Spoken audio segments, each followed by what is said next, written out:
From Cape Canaveral in Florida, this is Falcon Launch Control at T-minus 1 hour, 20 minutes, 53 seconds and counting. The countdown is on schedule for the launch of the SpaceX CRS-7 Falcon 9 with the Dragon capsule, bound for a rendezvous with the International Space Station on a 5-week mission. Launch is targeted for liftoff at 10:21 this morning. The Dragon capsule was powered on atop the rocket yesterday at T-minus 28 hours. Pre-launch activities have been underway at Space Launch Complex 40 on Cape Canaveral Air Force Station since midnight when the Falcon 9 rocket was powered on. Shortly afterwards, there was a vehicle verification check with the Tracking and Data Relay Satellite System and the Air Force Tracking Station here at Cape Canaveral. The work to begin clearing the launch pad began shortly after 5 a.m., and loading of the RP-1 fuel, a highly refined kerosene, began at 6:33 a.m. and was followed by loading of the cryogenic liquid oxygen at 6:58 a.m. The S-band telemetry and video transmitters on the rocket have been checked out, and the flight termination system checks with the Eastern Range have been completed. Upcoming at T-minus 1 hour will be a weather briefing from the launch weather officer. The launch computer's automated terminal countdown sequence for the Falcon 9 and the Dragon capsule is initiated at T-minus 10 minutes. At T-minus 2 minutes, the SpaceX launch director gives a go for launch, and concurrence is received by the range control officer from the Air Force Eastern Range. At T-minus 60 seconds, the onboard flight computer will initiate the final pre-launch countdown operation. At T-minus 40 seconds, the Falcon 9 propeller tanks will be pressurized for flight, and then finally at T-minus 3 seconds, the main engine controller aboard the vehicle commands engine ignition sequence for the start of the liftoff operation. The Dragon capsule on this flight will transport a total of 5,461 pounds of cargo to the International Space Station. 4,301 pounds are in the pressurized section, and 1,160 pounds in the unpressurized section of the module, including the 1,021-pound international docking adapter. Dragon is actually capable of carrying up to 7,300 pounds of supplies to the station. Splashdown in the Pacific Ocean at the end of the mission is planned for August 5th at 6:28 p.m. West Coast time, 3 hours prior to sunset, just under 396 statute miles offshore from the coastline of Southern California. Dragon will be bringing home 1.5 tons of cargo and research experiments from the International Space Station. At T-minus 1 hour, 18 minutes and counting, this is Falcon Launch Control.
This is Falcon Launch Control, T-minus 1 hour, 15 minutes, 30 seconds, and counting.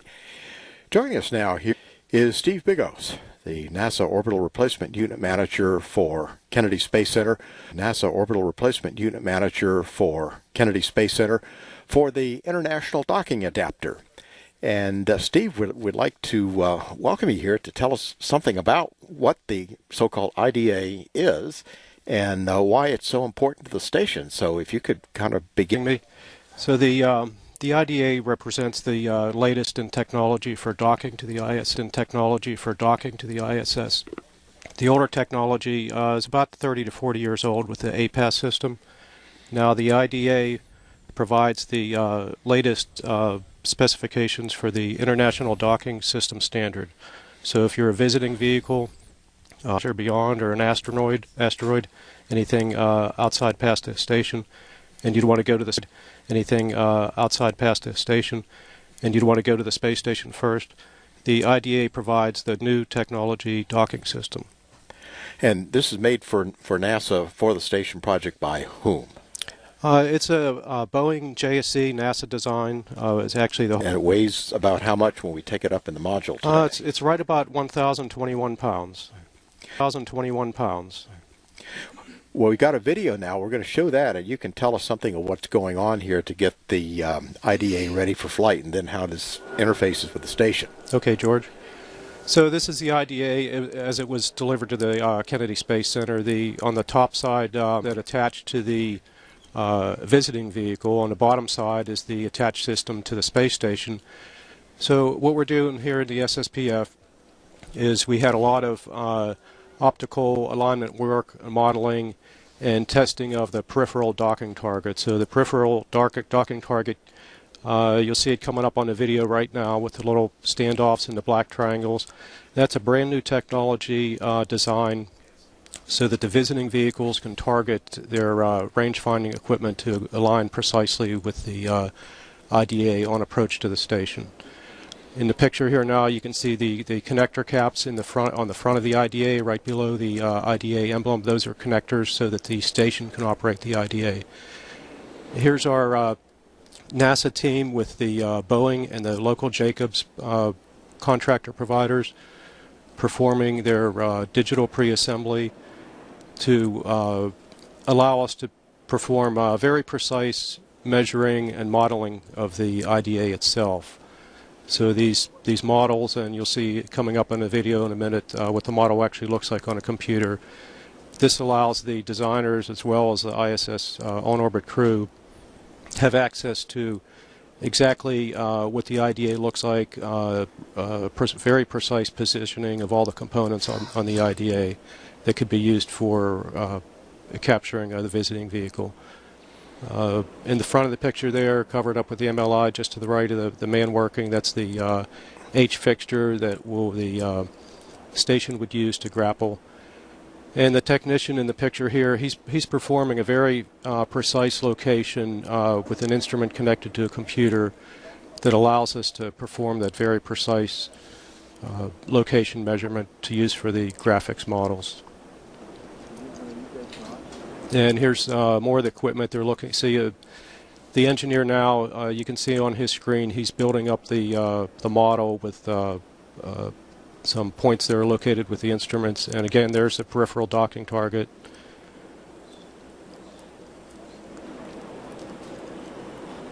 And again, this is IDA 1. IDA 2 was also delivered this week. So here's our animation showing how the IDA connects on orbit. It's already been taken out of the Dragon trunk by the SSRMS, and the dexterous manipulator now has it getting ready to approach the Node 2 PMA2 docking port, and there it is docked. Well, I think you made a good point here. We've got two of these now, and the second one was just delivered here to Kennedy. That's right. It was delivered this week at Kennedy Space Center, and we have it in the space station processing facility right now. And about when is that targeted to go up to space station? I believe it's the SpaceX 9 launch. So not very far off. No. Just a couple of launches from now. And then that would connect to also to Node 2 to PMA 3, I believe. Well, Steve, thank you very much. And, Thank you, George. I know you'll be looking forward to the on-orbit operation as much as our launch today. Yes, So, thank you. thank you very much, Steve Bigos, the NASA Orbital Replacement Unit Project Manager for the International Docking Adapter here at the Kennedy Space Center. And we're at T-minus 1 hour, 10 minutes, 20 seconds and counting. This is Falcon Launch Control.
Five minutes, 54 seconds and counting.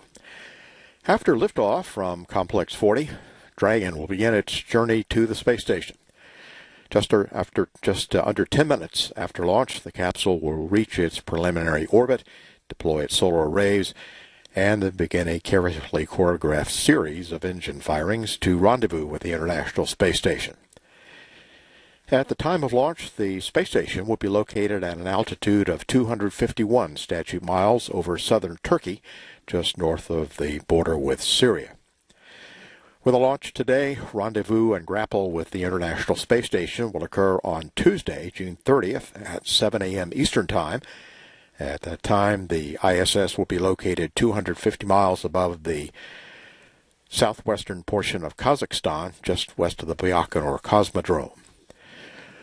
Once in orbit, Dragon will have a link with a network of ground tracking stations around the world, as well as with NASA's Tracking and Data Relay satellite system.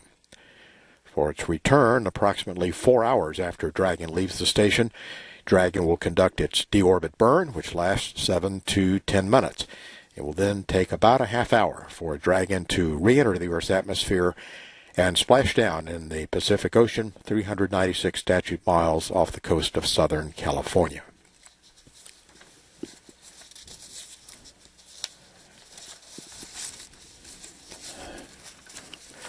Right now we're going to look at some video of the student experiments going up on the Dragon for this mission that are sponsored by the Center for the Advancement of Science in Space, the manager of the U.S. National Laboratory on the space station, also known as CASIS. So we'll look now at the video about the student experiments also going up on Dragon on this flight.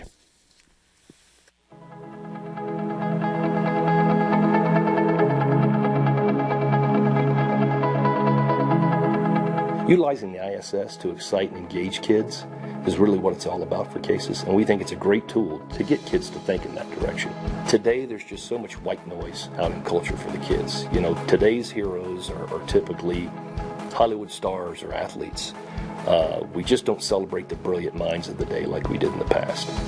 The SpaceX 7 launch represents an opportunity for thousands of students and educators to be involved in executing microgravity experiments on the space station. I would say in excess of 30 experiments are being launched, representing over a dozen different programs and partnerships that we have with National Lab. National Design Challenge is a STEM program that gives students and educators an opportunity to design, propose, and implement a real science experiment on board the International Space Station's U.S. National Laboratory.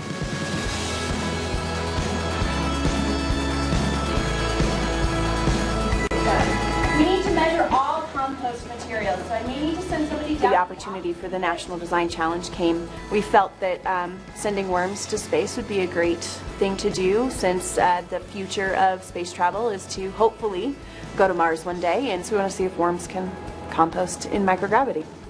So And the moisture sensor definitely won't fit, but that's an easy the students are studying, can worms compost in space? And the reason why they're doing that is they want to see if we can reduce the amount of trash that is brought back to Earth from the ISS. We kind of broke it in. Miss Atzmiller took care of biology. I took care of the engineering. So we had 8 to 9 groups of students. Every group is really proud of their work. We're the biology team. I am on the art team. We do the hardware and software stuff. We're part of the engineering structures team, so we were working to mostly design this. We need a solder and prep the tensor. We're expecting to learn some real science from these experiments. These just aren't play toys that we're sending to the ISS. This is scientifically reviewed, vetted, and selected research that's going to space. It just happens to be designed and executed by educators and students. So I really wanted to get involved in science and engineering, math, and technology. Science, I really like getting into my hands and touching dirt. These STEM projects, they're months long, and the kids that are engaged with it are so deeply engaged. You know, I can't tell you how many times the bells rang and kids are still in the classroom. I can't tell you how many times the bells rang and kids are still in the classroom. Just telling people, I know, like, hey, I'm sending something to space. I mean, it's really cool to tell, and it's just a great experience that I was really glad I got to be a part of. It's just amazing that we get to do something this big that a lot of people, scientists, dream of doing. It's a once in a lifetime opportunity, and to give this to the students and have them problem solve through this has been an amazing journey for me as a teacher, and I'm very proud of all of them. The ISS is an amazing platform. It's this bright, shiny object in space. And what kids don't love the thrill of space and get excited about space? I don't know any. I'll tell someone and they'll be like, like, wow, like you're sending something to, wow, like you're sending something to space. That's amazing.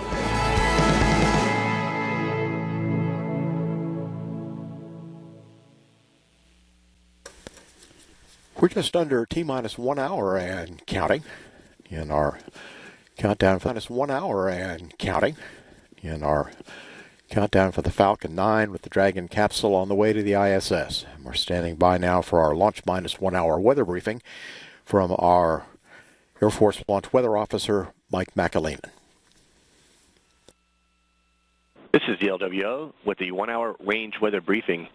On your video screen, you should see enhanced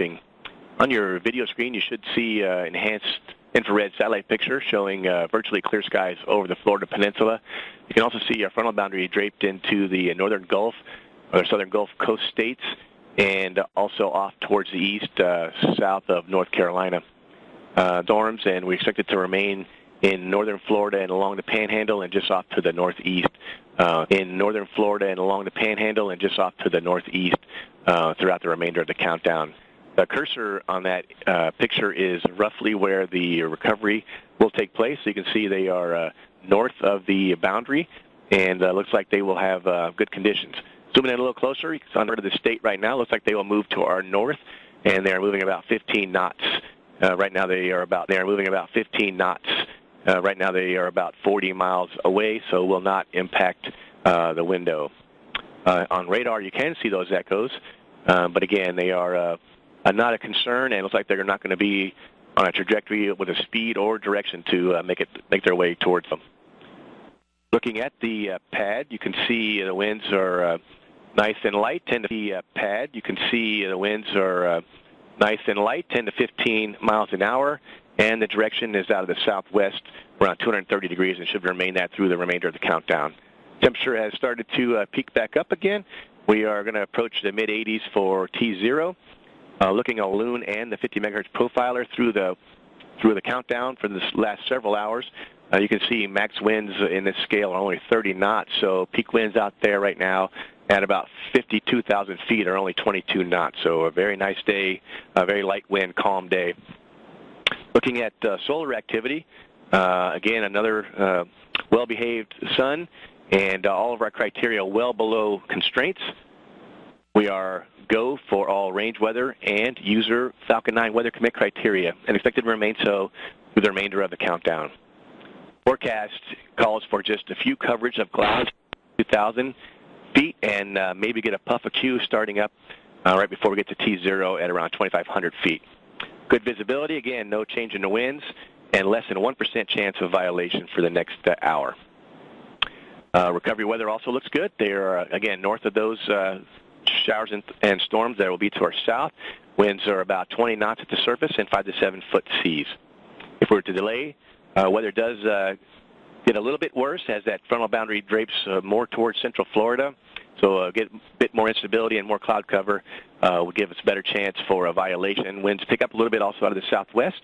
So we're looking for rain showers in the area. 30% chance of violation, mostly cumulus cloud rule, light precipitation. We might also see some thick clouds in the area. That's all I have. Pending any questions.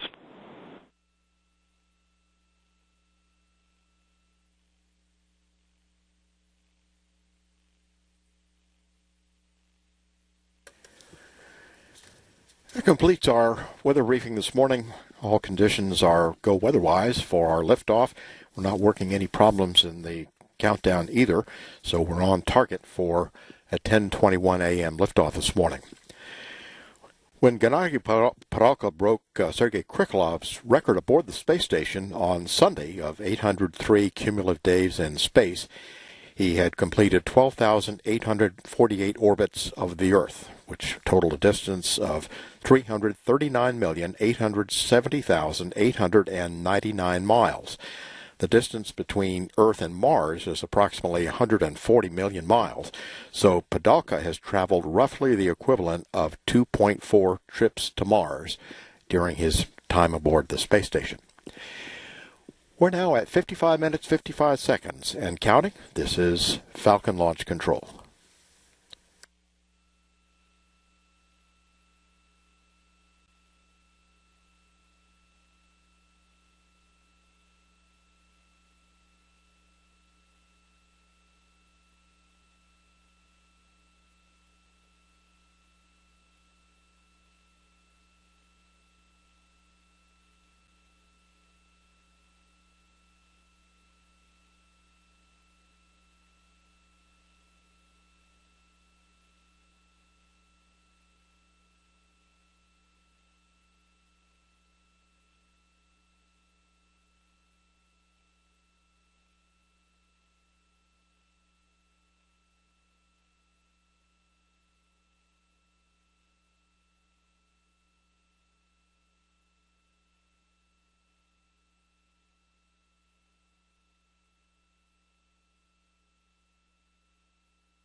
This is Falcon Launch Control, T-minus 51 minutes, 30 seconds, and counting.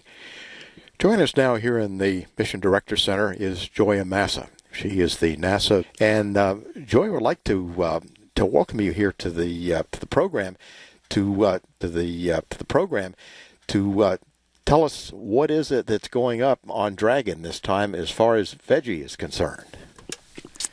Thank you, George, and thanks for inviting me. So for this flight, we actually have a small Chinese cabbage that's going on to the veggie flight. This is one crop that was tested here at Kennedy Space Center. We looked through a variety of different types of crops, and we grew them, and we saw how well they grew, and we also tested them for nutrition. And then we actually grew some more, sent them to Johnson Space Center, and tested the actual sensory evaluation done at Johnson Space Center. And this was the crop that was the most highly rated. So this is a very small version of the plant. They'll be a lot bigger when they're growing, when they're ready to harvest. And are there any other veggie seeds going up, or is this particular seed the one that they're going to focus on? So we have this crop as well as a crop that we've grown previously, which is our red romaine lettuce. Lettuce, okay. And that was what was grown in the very first flight of veggie on space station. And have we any idea yet when the astronauts will actually begin to try some of these on orbit and Right. We're hoping for very soon. We've been, we got the lettuce back from space station that they grew originally, and it was pretty clean. We found typical station microorganisms on it. So nothing surprising, nothing unexpected, and nothing that we feel is dangerous. So now we've been working with the flight medical groups at Johnson Space Center and, explaining our results to them. And then the next step is to get all the documentation in line for approvals for the crew to eat the produce. And so that's really where we're at. No one sees any red flags. It's just figuring out what are the right steps to take. But we hope that by the time the crew actually grow this lettuce and cabbage, they'll be able to eat it. Now, do we know when in the mission they'll actually take the seed pillows and start growing this particular crop of seeds? We're not exactly sure. These are what are called reserve crew time. So they're when the crew has an opportunity, they'll be able to grow these. And so it'll also be when the crew is interested. But we hope that they will be. From what we've heard, they really enjoyed growing the plants when they did it last time, and other astronauts seem quite in favor of growing the plants. So here you can see the preparation that we did before launch. We did a lot of testing here on the ground at Kennedy, and we had to carefully test all of the different types of plants before they go up to the International Space Station. And these are the plant pillows from the very first test. This was red romaine lettuce, and so this was the first test. We plant 2 seeds in each pillow. And then after about a week, the astronaut taking care of them thins down to 1 seed in each pillow, because we overplant to make sure that the plants germinate well and grow uniformly. This was Commander Steve Swanson, who was actually the caretaker of the plants on the last flight. And this is when he's just initiating the experiment. So he has to add water to the different plant pillows after he puts them in. This is actually the installation process. He needs to just make sure there's no loose particles of media there, or anything that might come out and float away. And then this was at the harvest, and it was actually really interesting because you see there's a lot of people gathered around for that harvest. So I think it was a big occasion on space station. He grew the red romaine lettuce for 33 days, and that's one of the plants. Everybody was really interested. There's some cosmonauts out and some astronauts out taking photos and looking, and so it was kind of a special occasion on station. Well, when do you expect you might get some of the plants that we're sending up this time? When might they be coming back Do you know what flight that would be? We don't actually know. It'll really depend on when they have time to grow them. We hope that they'll be able to grow the next set of plant pillows when they get 3 more crew members up there. So in mid-July, we hope that they'll have more crew time available and be able to start them. And so in that case, it would probably be on the next SpaceX return flight, CRS-8. Well, Joy, thank you very much. Thank Joy you. NASA, our NASA Veggie Science Team lead here at the Kennedy Space Center. Thanks. And we're now at T-minus 46 minutes, 4 seconds, and counting. This is Falcon Launch Control.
This is Falcon Launch Control, T-minus 42 minutes, 30 seconds, and counting.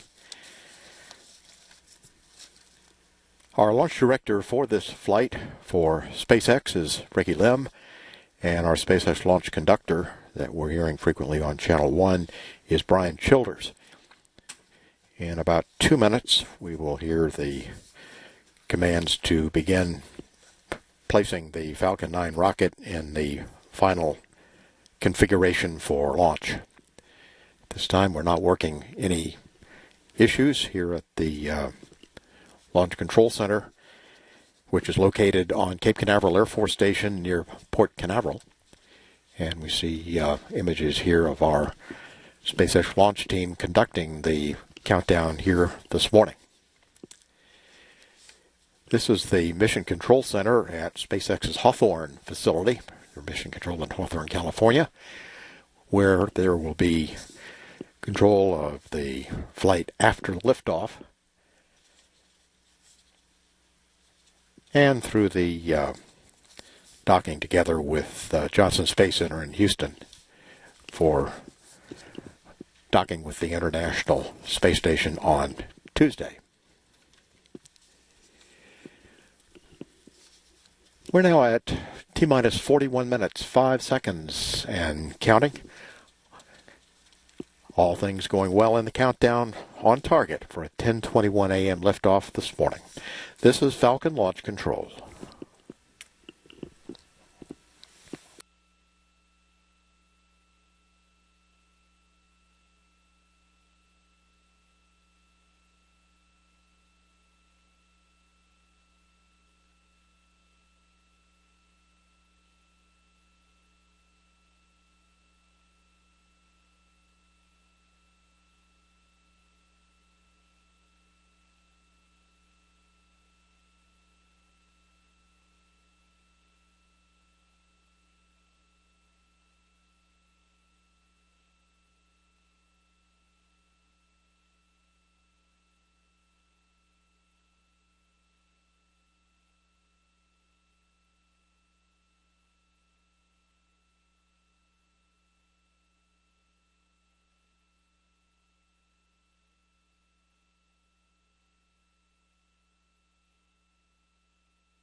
This is Falcon Launch Control, T-minus 35 minutes, 28 seconds and counting.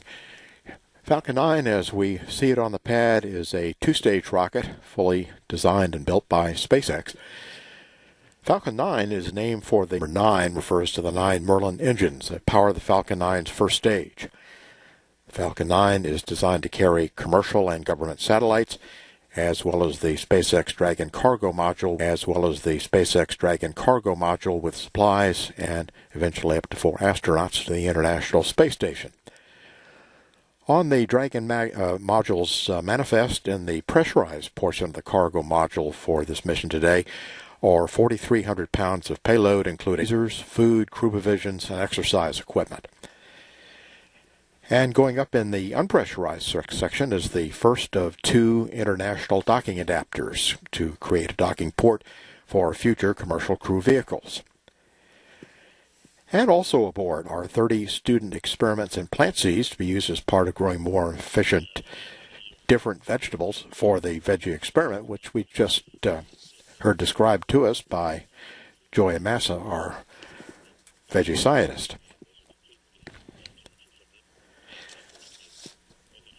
This current version of the Falcon 9 with the Dragon spacecraft is 208 feet in length and 12 feet in diameter and weighs by itself 735,000 pounds. The rocket is held down on the pad and not released for flight until all 9 engines and the launch vehicle systems are confirmed to be up and burning properly.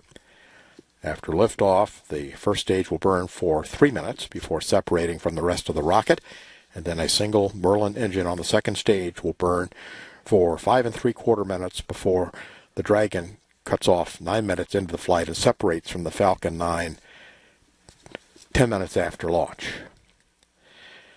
After the liftoff, mission control for the Falcon 9 and the Dragon spacecraft, as we mentioned, will be from the SpaceX Mission Control Center in Hawthorne, California. Dragon will have a link with a series of ground tracking stations around the world, as also through NASA's tracking and data relay satellite system.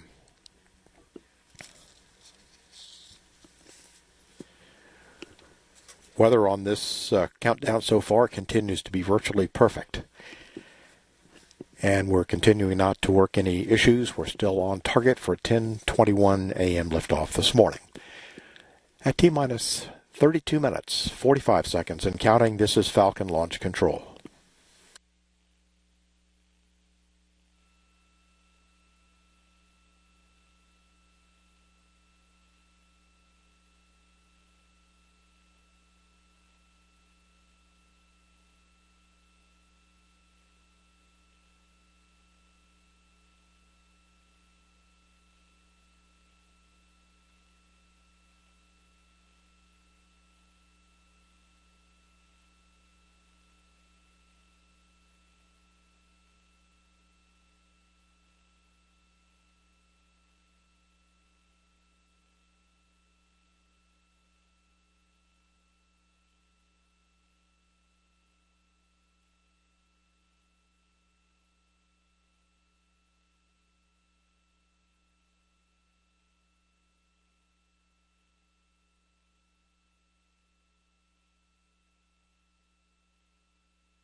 This is Falcon Launch Control, T-minus 28 minutes and counting. Most of our communications channels have been relatively quiet. The team has been busy putting it into configuration for launch, and then when we reach T-minus 20 minutes, they'll begin the final launch countdown preparations, but configuring the vehicle has been underway since about T-minus 40 minutes, and that's been going very smoothly and routinely. We'll get the final poll of the launch team at T-minus 13 minutes, minus 13 minutes of 14 console positions in the SpaceX Launch Control Center.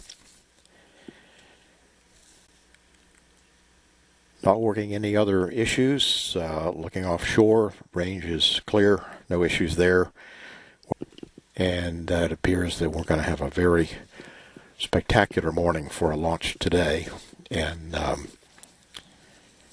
are many people lining the coastline this morning for the chance to see a SpaceX Falcon 9 rocket launching to the International Space Station on a relatively clear, cloud-free day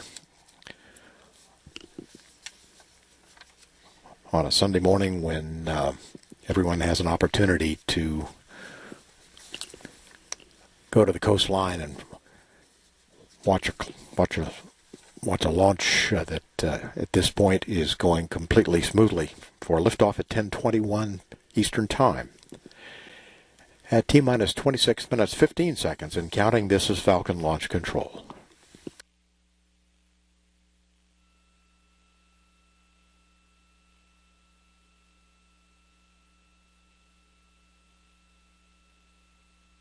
OSM, this is LC on the countdown net. OSM. Verify the flight hazard area roadblocks are established. They are established.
This is Falcon Launch Control, T-minus 18 minutes, 52 seconds and counting.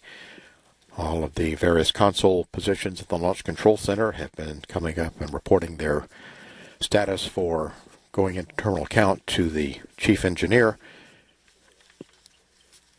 And at this point, everything is still proceeding. All the team and go.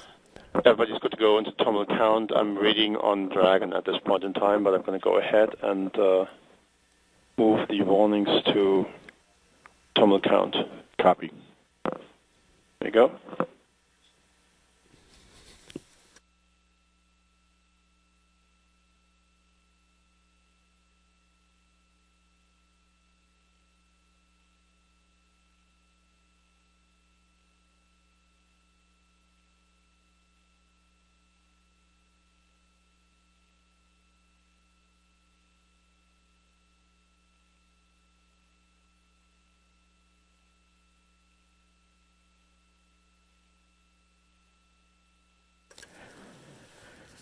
So as you heard, all of the vehicle positions are reporting in to the chief engineer that will go for the terminal count. Still waiting on Dragon, but our next major poll will come at T-minus 13 minutes.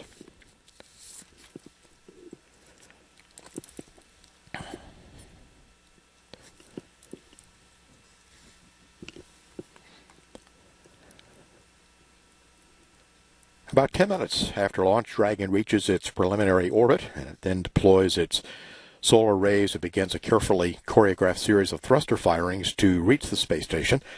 After a 2-day trip, NASA astronaut Scott Kelly and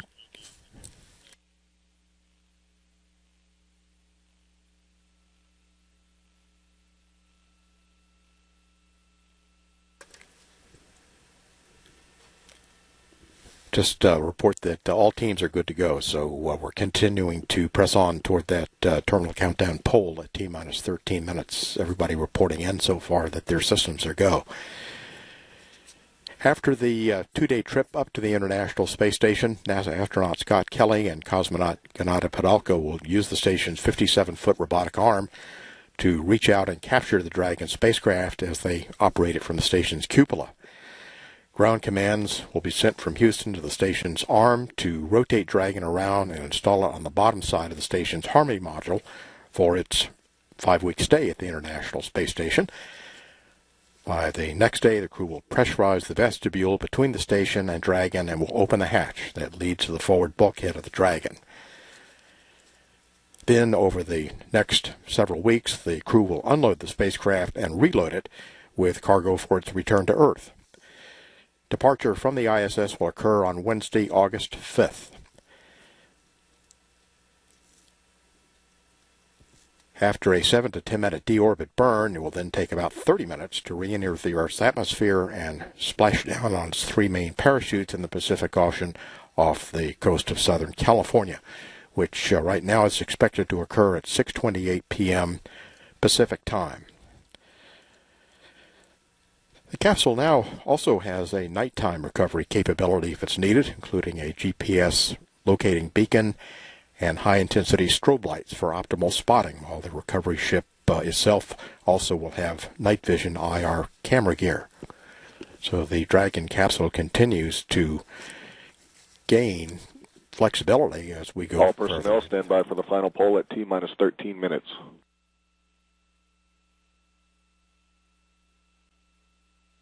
Just confirmation that we will have the final poll at T-minus 13 minutes, so everything is on schedule.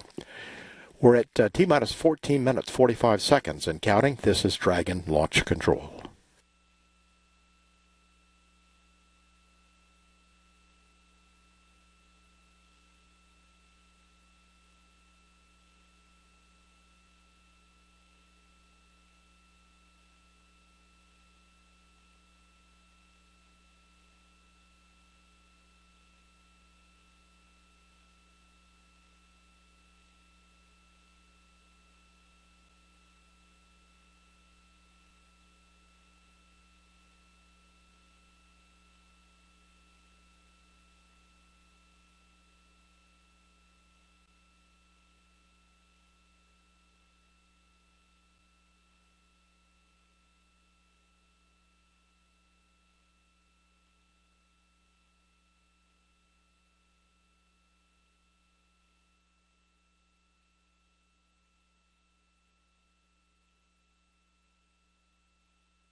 This is Falcon Launch Control, T-minus 13 minutes, 32 seconds and counting.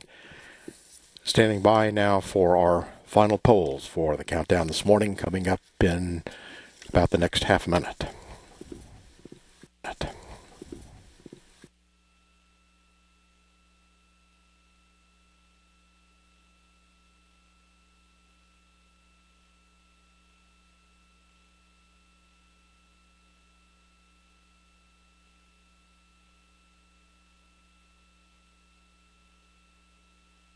All stations verify, ready for launch. FTS.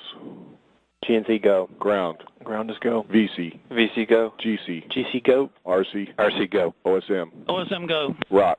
ROC go. CE. Go. MD. MD is Go. MD. MD is go. LD, verify go to initiate terminal count. LD is go to initiate terminal count.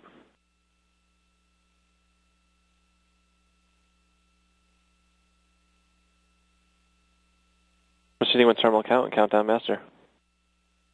Master. VC and DC, start the terminal count auto sequences set to start at T-minus 10 minutes. Terminal count is set to run. DC, countdown net. DC on countdown. Start the terminal count auto sequence set to start at T-minus 10 minutes. Dragon terminal.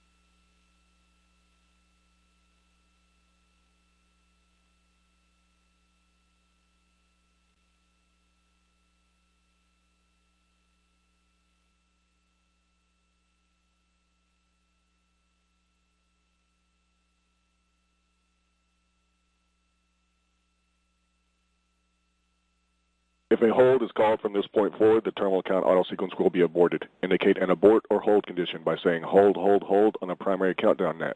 In this event, the VC will immediately abort the auto sequence. The VC shall not abort the auto sequence after T-minus 10 seconds, and operators shall not call a hold after T-minus 10 seconds. If a hold is called, all operators proceed to the terminal count abort steps in section 10.64.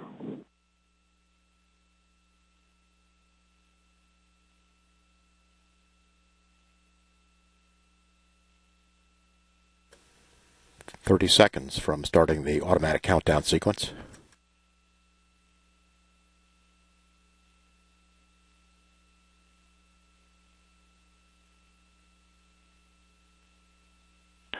Attention all personnel, stand by to pick up the count. T-minus 10 minutes and counting on my mark.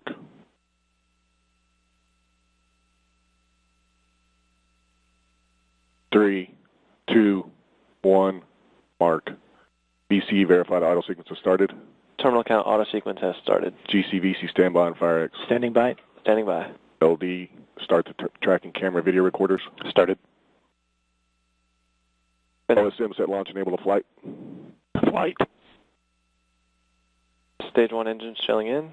Spin and T-tip final setups.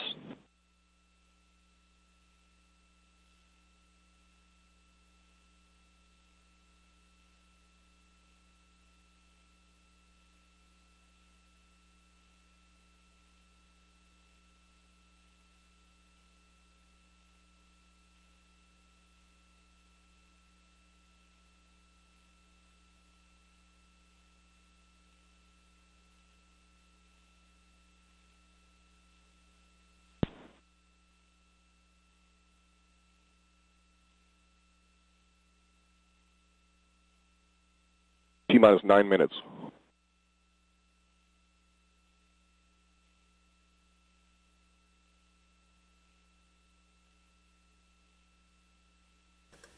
Dragon going to internal power in less than a minute.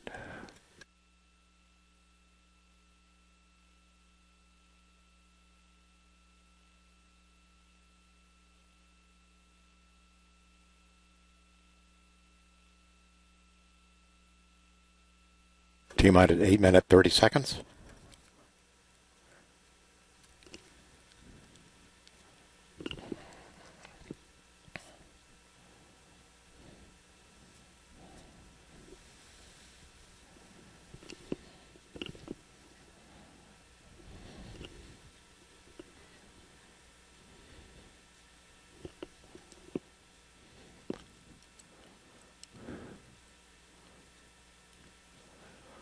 T-minus 8 minutes.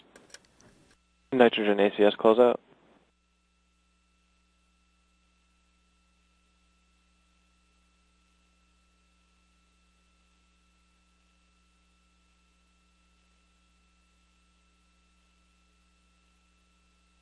Stage 2 FTV motions.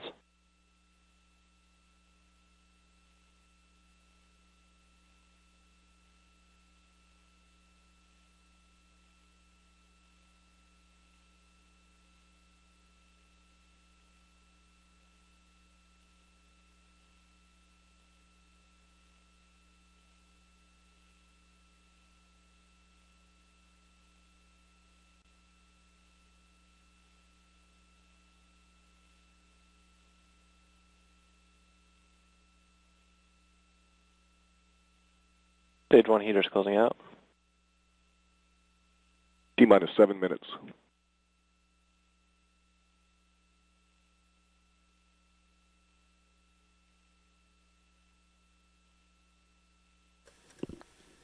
This is Falcon Launch Control, T-minus 6 minutes 45 seconds and counting. The terminal countdown is being beamed live to the International Space Station.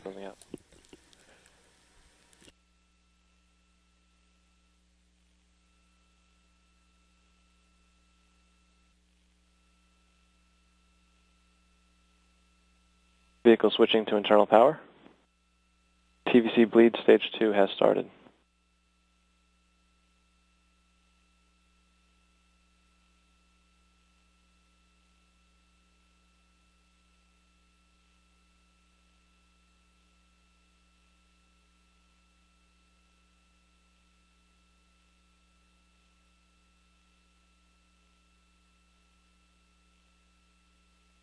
T-minus 6 minutes.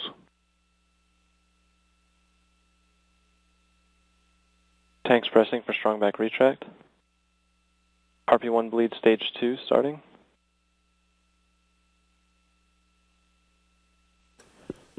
Strongback should retract from the vehicle about 4 minutes and 20 seconds before liftoff.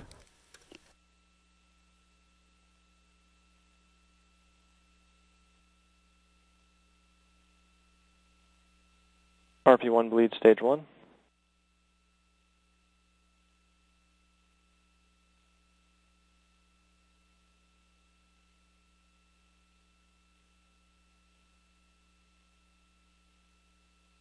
We have cradle movement.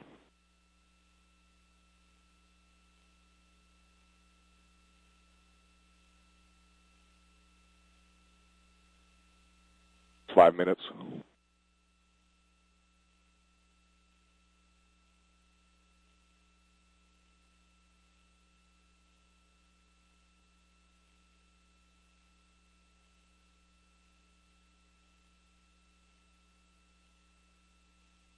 Cradle's fully opened. TVC motions on stage 2. TVC motions on stage 2.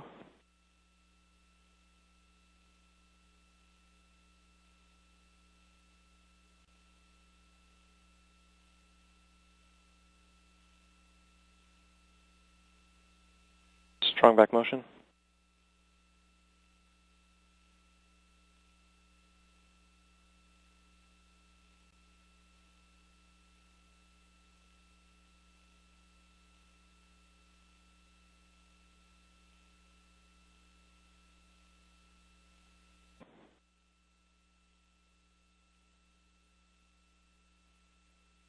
Stage 2 TVC motions complete.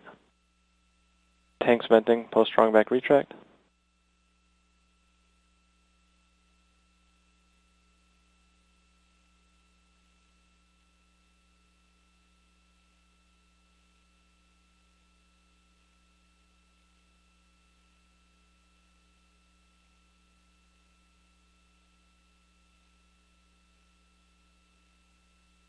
Pogo accumulator vent.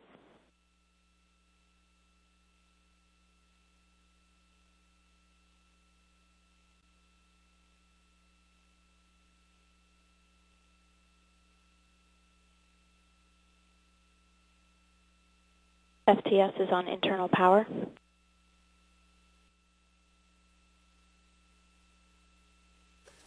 GNC, verify good stage 2 TVC motion. GNC confirms good stage 2 TVC motion. Lock load closing out. MVAC igniter purge has started. Stromback fully retracted and pinned. Stage 1 throttle valve setups.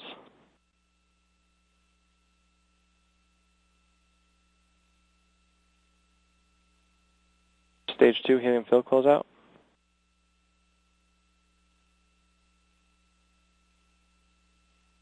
LD, verify go for launch. This is the LD on countdown 1. SpaceX Falcon 9 and Dragon are go for launch. Stage 1 tanks pressing for flight. Vehicles in self-align. TVC final setup.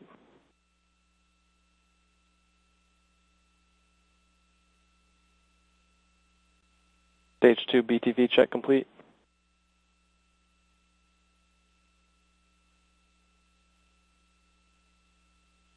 Range green.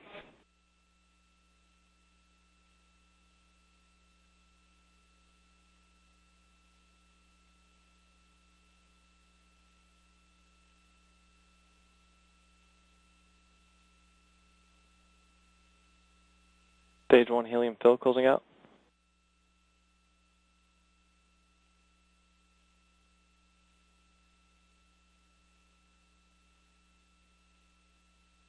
Spin and stage step ISOs closed. Vehicles in manual.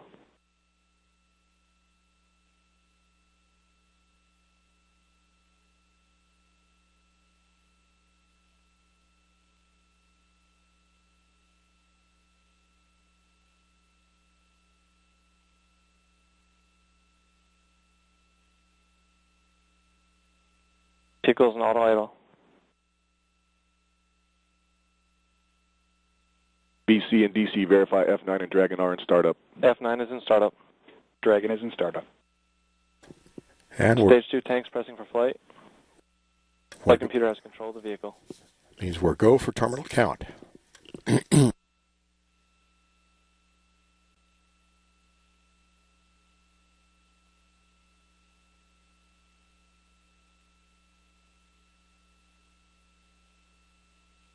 T-minus 30 seconds. Pad water system armed. T-minus 20. T-minus 15. T-minus 10. 8. 7. 6. 5. 4. 3. 2. 1. Ignition sequence start and liftoff of the SpaceX Falcon 9 rocket, adding to the International Space Station access for future American rockets. And Falcon has cleared the tower. Stage 1 propulsion is nominal.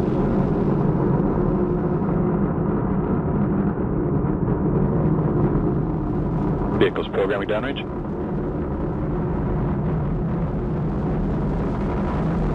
Stage 1 propellant utilization is active.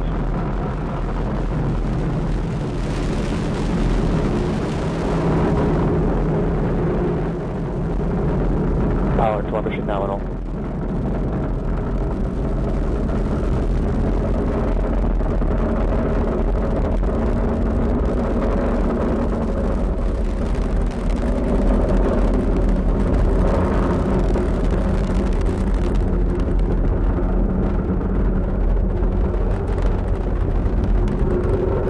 T+1 minute. Altitude. Speed 290 meters per second. Downrange distance 1.1 kilometers.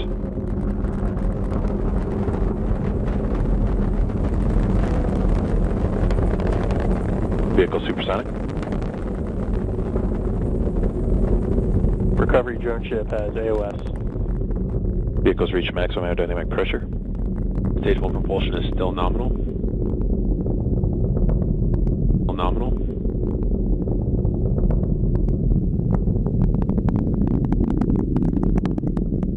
Power and telemetry remain nominal.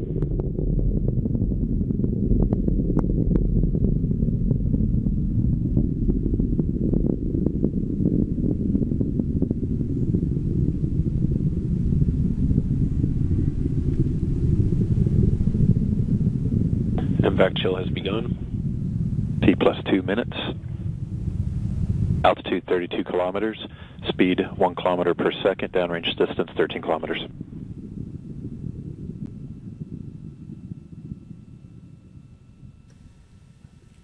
Data coming back shows vehicle on course, on track.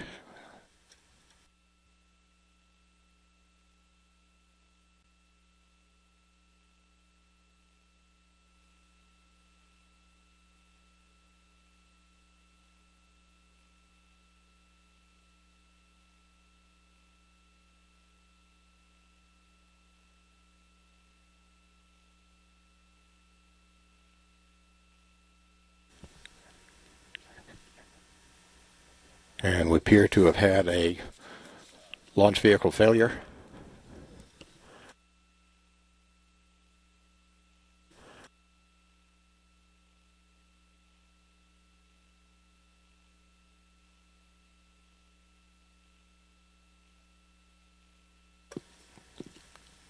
Standing by for some information.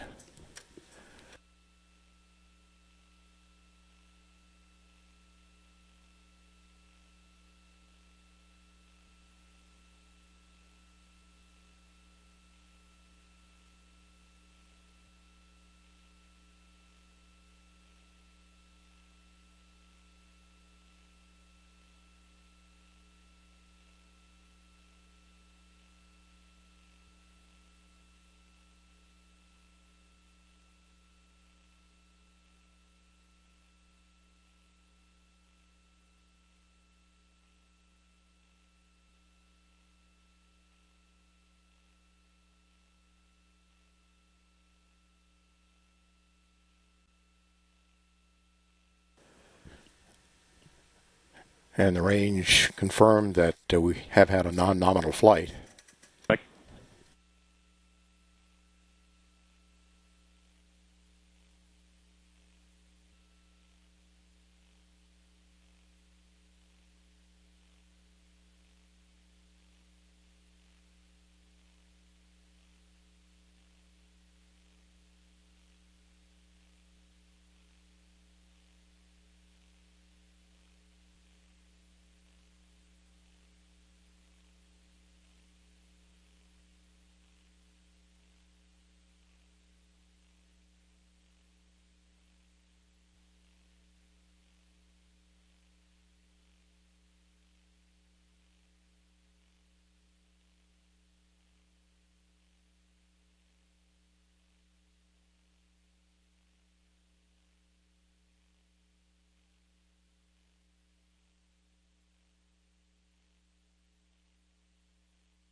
And the range has confirmed the vehicle has broken up.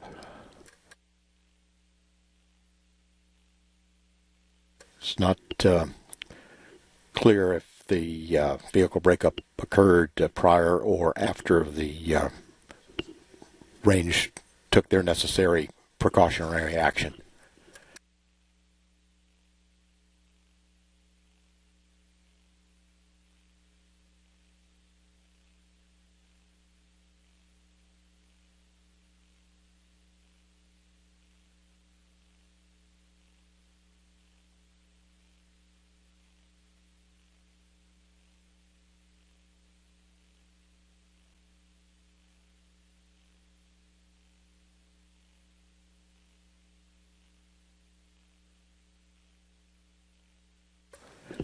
SpaceX is putting together their anomaly team to put together what we do know at this point.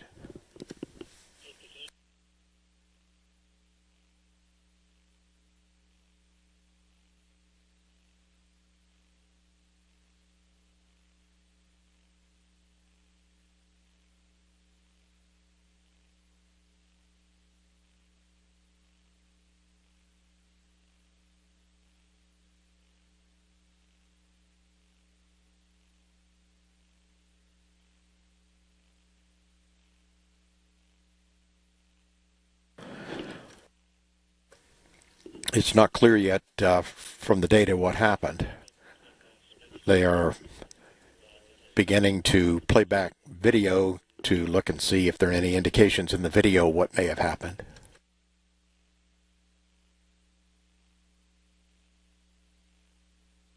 It'll be a combination of looking at the video that they have for indications prior to failure, whether there are any indicators there, as well as looking at the vehicle data.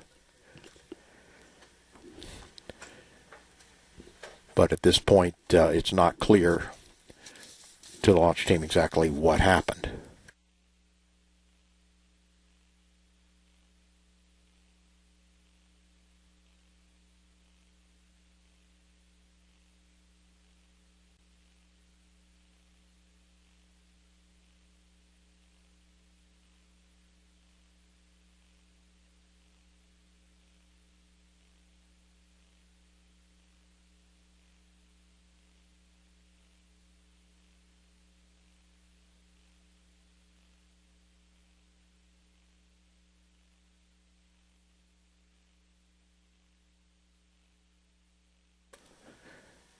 Meanwhile, the launch pad is being secured.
This is Falcon Launch Control.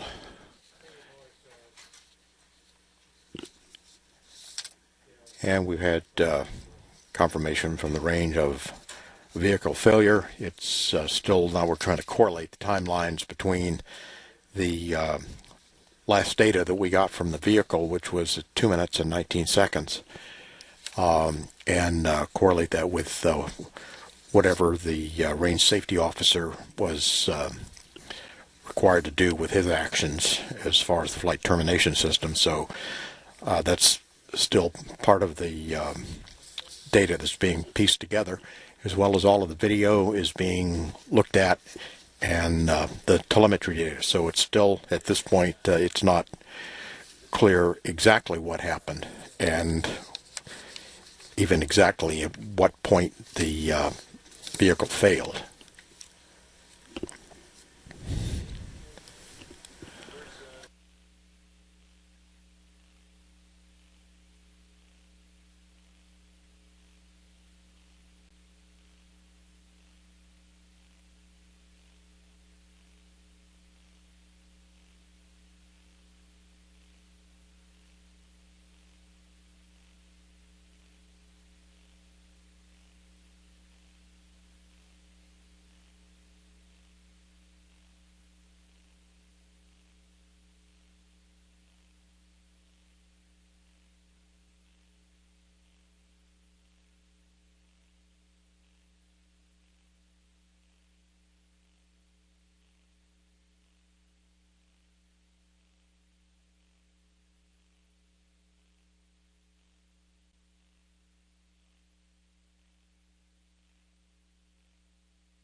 This is Falcon Launch Control. We should have aircraft or so. Aircraft will be permitted into the location where the debris is believed to have impacted the Atlantic Ocean downrange.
This is Falcon Launch Control. Right now the mishap and anomaly teams are putting together data from the vehicle that was received back down here on the ground, as well as whatever the downrange instrumentation and cameras were able to see, and correlate the timelines and also compare data with what they were able to see through the visual tracking systems of the downrange cameras, and put together some clues as to what may have happened.